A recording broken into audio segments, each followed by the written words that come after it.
श्री राम जय जय राम।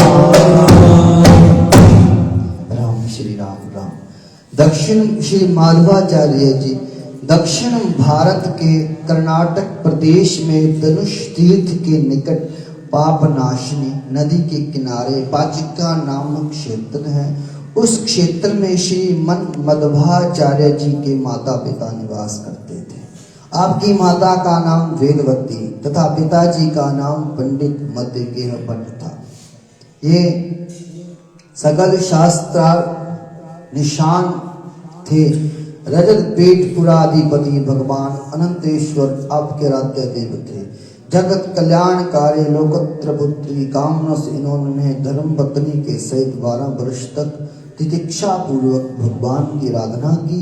भगवत अनुग्रह से स्वयं वायुदेव ही जगत में भक्ति ज्ञान वैराग्य का प्रचार करने के लिए माता वेदवती के गर्भ से शाके संवत 1160 अश्विन मास शुक्ल पक्ष विजयादशमी की मध्य बेला में श्री माधवाचार्य जी के रूप में प्रकट हुए।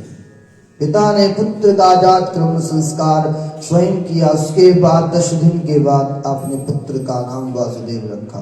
ये बालक वासुदेव ही आगे चलकर श्रीमद्भाचार्य जी के नाम से विख्यात हुआ।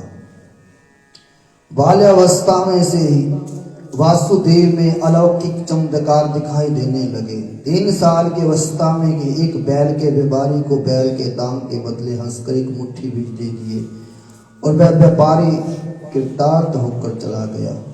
उसे ऐसा लगा मानो मुझे शक्ति का बीज मिल गया। फिर जो व्यापारी के पिताजी को बैल का मूल्य दिए बिना भोजन के लिए जाने नहीं देता था, वह बुलाने पर भी दाम लेने नहीं आया, इसलिए कि उसे परमार्थ जो प्राप्त हो चुका है। एक दिन घृतवल्ली नामक ग्राम में शिव नामक कोई प्राणिक पंडित भक्ति के सिद्धांत से विरुद्ध कथा कह रहा था।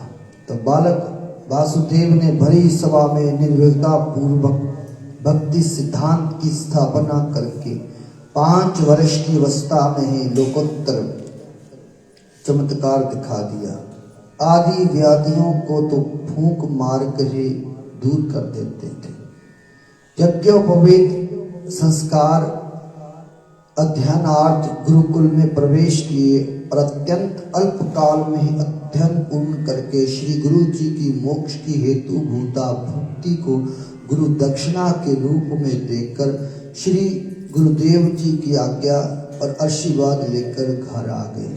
श्री वासुदेव ने जगत में भगवान की विशुद्धा भक्ति के प्रचारार्थ 11 साल की अवस्था में संन्यास लेने का निश्चय कर अपने मनोभाव माता पिता से व्यक्त किया। परंतु एक तो पुत्र स्नेह, दूसरी वृद्धावस्था आराधना रूप में अन्य पुत्रों का भाव होने से माता पिता ने अनुमति नहीं दी। तब इन्होंने अत्यंत मृदुल वाणी से उन लोगों को समझाया, यदि आप लोग पुत्र प्रेम वश प्रमाद वश मुझे रोकेंगे तो प्रथम तो मैं रुकने वाला नहीं हूँ, क्योंकि जैसे आंधी वर्षा नदी का वेग नहीं रोका जा सकता, उसी प्रकार दृढ़ निश्चय को अपने निश्चय से हटाना असंभव है। दूसरी बात, यदि मैं रुका तो मुझे किसी प्रकार के लौकिक लाभ की आशा व्यर्थ है। जन्म लेने का उद्देश्य सफल नहीं होने से मुझे सुख नहीं होगा। फिर आप लोग कैसे सुखी रह सकेंगे? रही बात आप लोगों को वृद्धावस्था के सहारे की, तो विश्वास करें, यदि आप लोग मुझे सर्व संन्यास की अनुमति दे दे तो भगवत कृपा से शीघ्र ही मेरे छोटे भाई जन्म होगा। माता पिता को अपने वचनों से प्रतीति न होते देखकर वासुदेव ने कहा, आप लोग मुझे सूखा वृक्ष सूखा सरोवर देख रहे हैं, तो प्रातः काल होते फल फूल युक्त हो जाएगा और सरोवर में जल परिपूर्ण हो जाएगा। यदि मेरी ये बातें सत्य हो जाए तो अनुजन्म की बात भी आप लोग सत्य समझिए। प्रातः काल सचमुच दोनों बातें पूर्ण चरितार्थ हुई। ये देखकर सबके मन में दृढ़ विश्वास हो गया कि ये कोई भगवान के अवतार बालक हैं।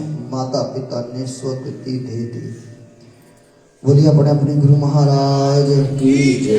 श्री बाबात्मानंद जी महाराज की जय। पूज्य बाशुदेव श्री सतगुरुदेव जी महाराज की जय। उमापति महादेव की जय। 80 4 84 कैंटा वाली माता जी बड़ी सदाई जय। सचियां जोतों वाली माता जी बड़ी सदाई जय। बुलियान रस्ते पाने वाली माता जी बड़ी सदाई जय।